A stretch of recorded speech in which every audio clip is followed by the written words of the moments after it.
This is an island called Lots Ait on the River Thames, just by Kew Bridge. And it's about an acre and a quarter, and it's been disused for about 7 years.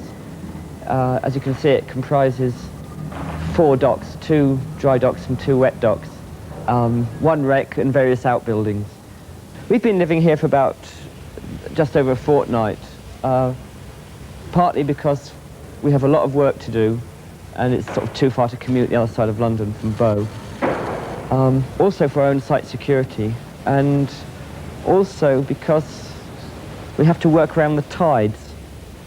Sometimes some jobs we can only do at 3 or 4 o'clock in the morning because the tides aren't right any other time. We have to keep moving boats and pontoons around or moving stuff from the shore. And as you can see, this has been our living space, living and working space.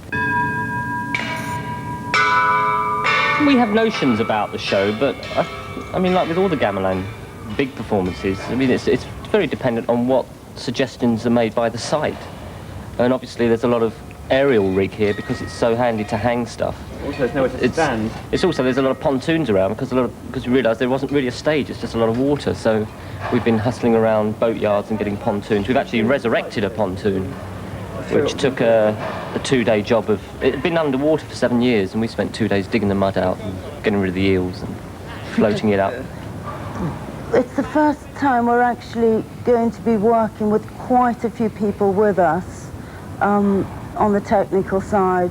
And that's what's been interesting about working here, is we found people who A, know the island from before, and B, have an interest in the river.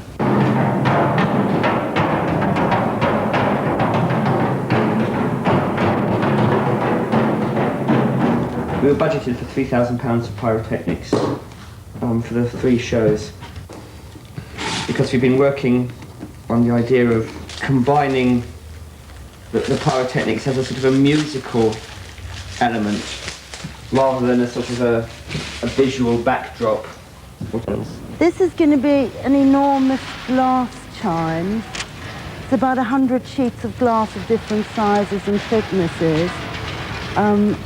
We've laid it out on the pontoon so that we can manoeuvre it at high tide into position, put a T-bar through the top scaffold clamp, block and tackle it up, and then we're going to have a wind machine positioned, which has got different speeds, so you can get like a real soft, tinkly little sound as though it's just a breeze, and then you can get a really violent wind through it, so you're getting a real sort of smashing and clattering of glass.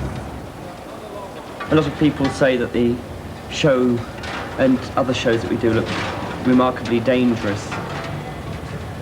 In fact, they're no more dangerous than any other human activity. I mean, changing a plug is dangerous. Got a waterfall rigged up, where that guy is sitting up there. We've got a waterfall right across, which is going to make a waterfall from the roof down to the waterline, and we're going to add analine dye to that so we get a red waterfall. We wanted to end up with it looking as if the island is on fire and the sheds have gone up and stuff, which we're doing with propane-filled gas balloons, flares, coloured smokes, and paraffin-soaked rags. We're looking at a crew of about 7 or 8 on this one. I mean, there'd be us 3, but like with all the gamelan performances, it's mainly the instruments that do the performing, and it's just like us as technicians running around hoping to keep the thing going.